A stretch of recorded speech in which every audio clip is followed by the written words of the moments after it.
Shalom. All praise to Yahawah, BaHasham, Yahawashi, BaHasham, Rakakadash. Double honors to the apostles and elders of Great Millstone, where I learned this truth from. Much respect to the brothers out there preaching and teaching the truth worldwide, risking their lives and freedom for this truth. Peace and salutation to the Akim and Aquaf that might be listening or watching this lesson. I'm going to do a quick lesson on humbling thyself before Yahawah BaHasham Yahawashi. And humble is defined as having or showing a modest or low estate of one's own importance. Now we, as brothers, Akim out here preaching and teaching, we have to be humble in order to be used by Yahawah BaHasham Yahawashi. He doesn't want a proud man. He wants an austere man. He wants a bold man for this truth, but he does not want an arrogant man that boasts himself up. We have to make sure that we're humble in the sight of Yahawah BaHasham Yahawashi in order for him to use us in a state to where he would be able to put forth this truth and it be received in a rightful manner. I'm going to start off this lesson in 1 Peter 5:6-7. And it reads, it says, "Humble yourselves, therefore, under the mighty hand of Yahawah, that he may exalt you in due time." Now it says there, it said that he may exalt you in due time, not you exalting yourself, not you bigging your name up, or you trying to be, popular, or you having your name out there as people knowing you and not knowing the word that Yahawashi put forth before he left here. 7 reads, "Casting all your care upon him, for he careth for you." So we have to cast all our cares upon him. Him being Yahawah BaHasham Yahawashi, because he cares for us. You know what I'm saying? Obviously, because he's allowed us to be here. He's allowed us to do the things that we do. He's allowed us to continue to push forth this word. He's never left us nor forsake us. So we know that he cares for us. We know that he's allowing us this grace period and this time to bring forth the word. So that's what we must do, but we must do it humbly. We're not doing this for ourselves. It even, in James 4:6, it even says, "But he giveth more grace. Wherefore he saith, Yahawah resisteth the proud, but giveth grace unto the humble." So that's saying that he's giving more grace unto those that are humble unto him, not those that are proud, because he resisted the proud. He doesn't deal with the proud. Those that are out here being arrogant, those that are out here puffing themselves up, he's not dealing with them. He's dealing with those that are humble, that are going to listen, that are going to do what he said for them to do. And we go out and preach the word as he said for us to do so. We're feeding his flock. We're feeding his sheep. You know what I'm saying? We doing the work, and we're not trying to make it to where people are looking at us or people are gravitating towards us. No, if they're gravitating towards anything, they should be gravitating to Yahawah BaHasham Yahawashi, because that's the word that we're bringing forth. So therefore we take ourselves out of it as men, but we put forth what the Spirit has filled us up with, and that's the word, and we bring that out.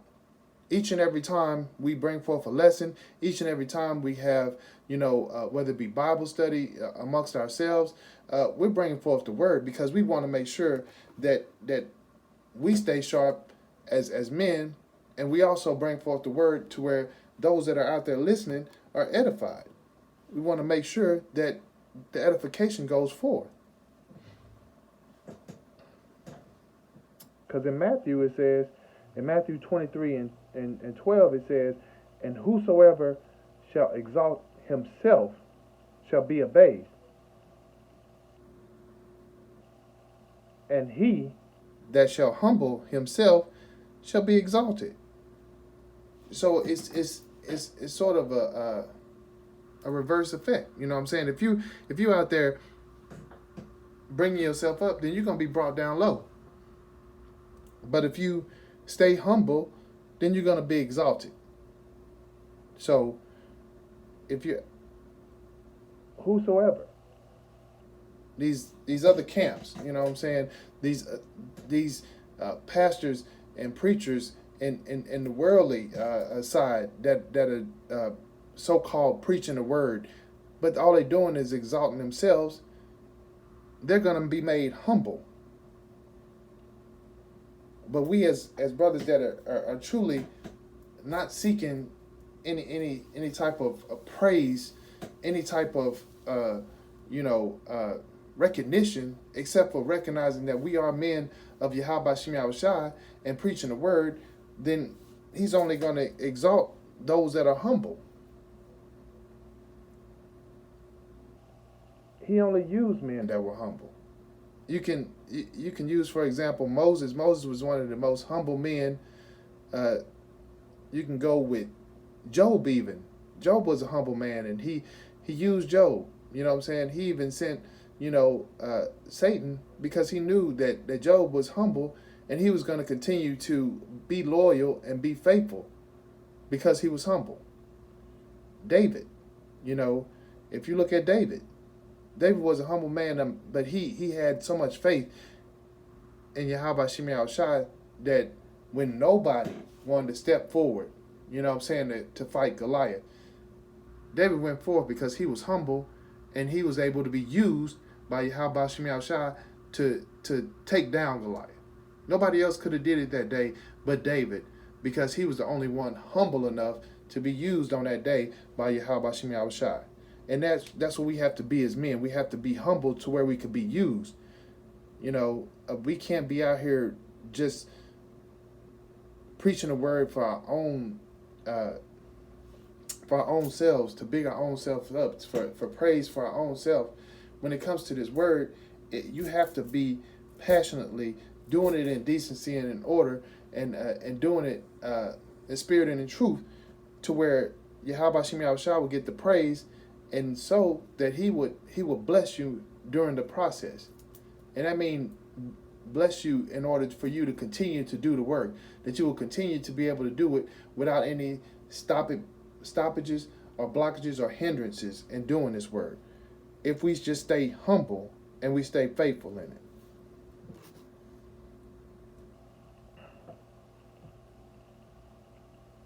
Because I can go again in James 4:10, where it says, humble yourselves in the sight of the Lord, Yahawashi, and he shall lift you up. So if we humble ourselves in his sight, because he's always looking at us and he's always watching over us, if we humbling ourselves by doing, even when we're not feeling it, but we know the Spirit is on us to do it, we do it anyway. And even if we're not having our best day, we still go forward because we know the work needs to be done, and we're doing it. We're humbling ourselves before Yahawashi, and he's going to lift us up. He's going to build us up to where we get the work done, because we're sacrificing ourselves. We're not putting ourselves before Yahawashi. We're allowing ourselves to be living sacrifices. We're allowing ourselves to be used during this time by humbling ourselves and not being proud. Because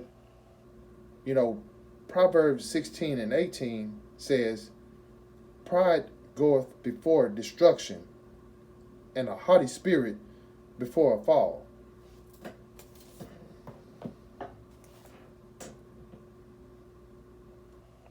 So when we look at that, we know that when you're arrogant, you know, or when you're prideful, Salakia,